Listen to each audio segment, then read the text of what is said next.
Is it live or is it Memorex?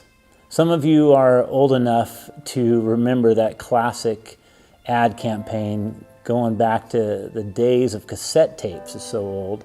And really at the heart of that slogan is the beauty of experiencing something live as opposed to just listening to a recording.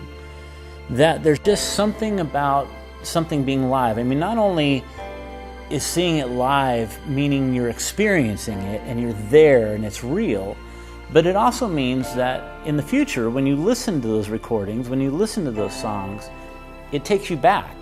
And it's like you're going back to that moment when you saw it live and you heard it live. And really that was what going to Israel was for me.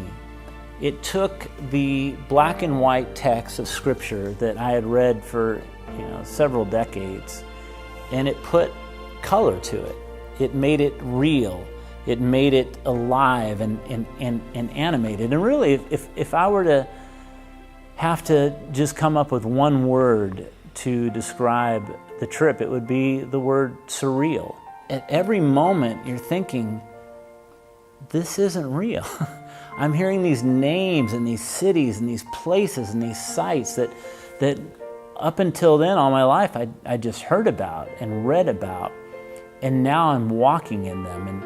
And I mean, to walk on the steps where Jesus walked up to the temple, and to walk through the gate that Jesus walked through to enter the city, and to sit in the synagogue that Jesus sat in, and to touch the water of the pool of Siloam where Jesus healed the blind man, dipping my hands in the spring of Gideon, and then looking out over the valley and seeing where the Midianites would have been, and hearing God say to Gideon, "You're too many to conquer that army across the hill," and to walk through Ahab's cave and Hezekiah's tunnel, and to take a boat across the Sea of Galilee, to dip my feet in the Jordan, to meditate at Gethsemane, to take communion at Golgotha, to hear a rooster crow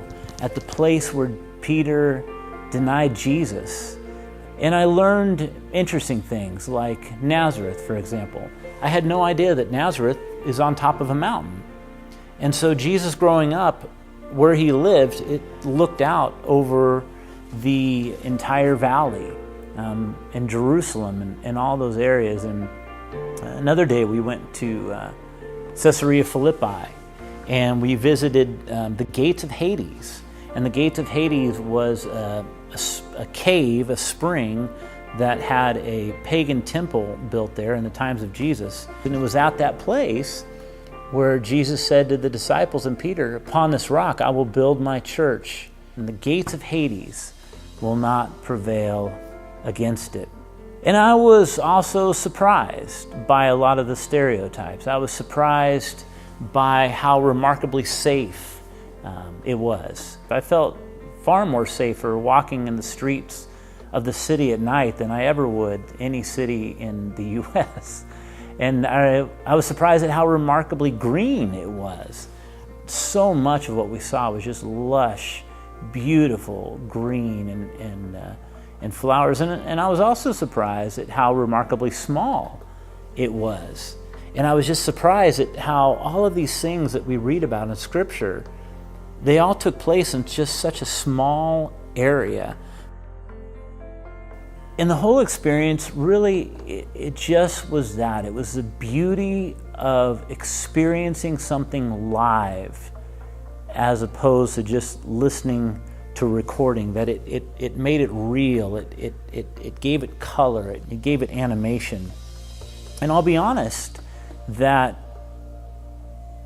I really didn't expect that. Obviously, it was on my bucket list. This is going to be a once-in-a-lifetime opportunity. It was going to be cool. But I had no idea how amazing it was going to be, of how much it would impact my walk and impact the music that I listened to in Scripture for the rest of my life, to be able to now, as I read those words, to be able to relive it and to be there and to experience it.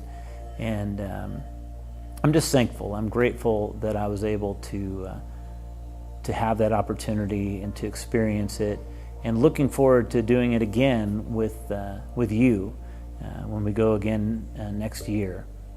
So keep that on your calendars and start saving your shekels.